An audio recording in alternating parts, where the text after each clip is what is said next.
Plastic Model Builders, hello, I am Ari Stone with Plastic Model Builder. We have here the Revell P-61 Black Widow. This is a 1/48 scale. I am going to do a review of this model and tell you all about it since I've built it, and this is the completed version.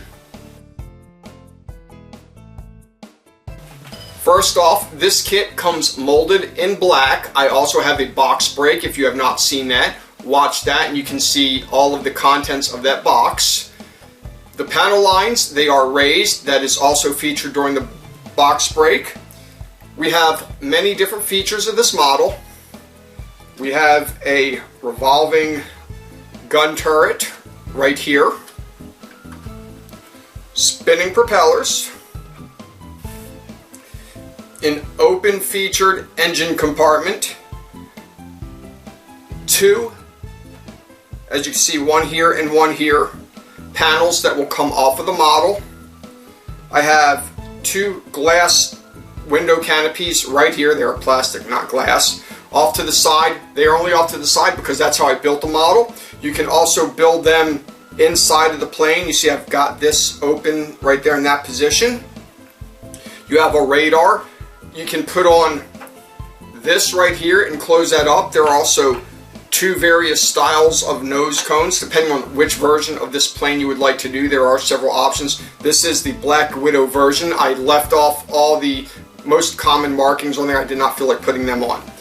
So to get started with the main review of this, you will see many different people tell you that this plane is not very good.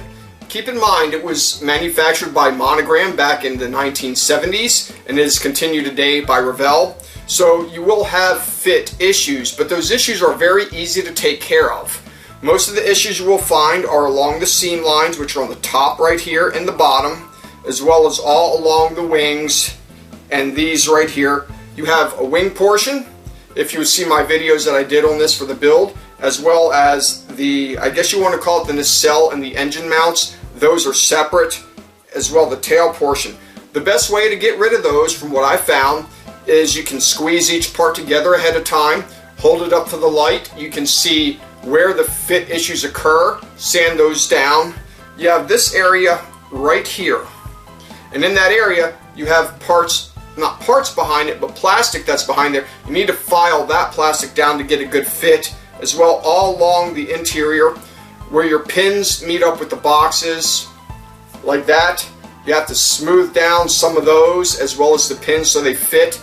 Take something that's a flat edge, skim it along the lines on that, and if you hit something, you know you got a raised edge and it's not quite going to seat right.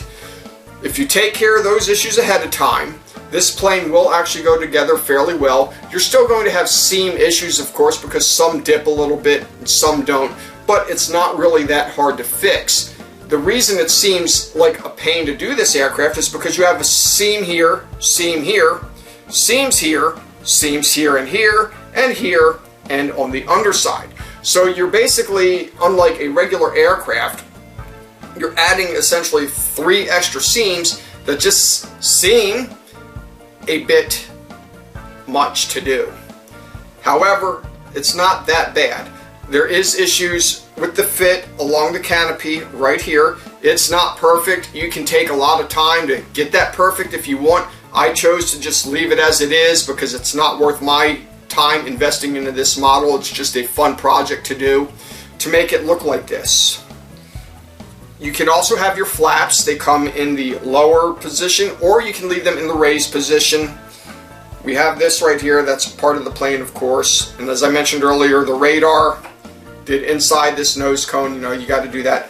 Most of it's interior green. It's a top-heavy aircraft. You can see it's weighted down on the back side. It does come with a stick. Mine does not hold up very well, so I need to redo that to make sure it looks proper. If we turn this over, you can see how most of my things stay on. They don't go anywhere. I do have some weights in there that I tried to weight the aircraft down. You have your canisters, your tanks right here.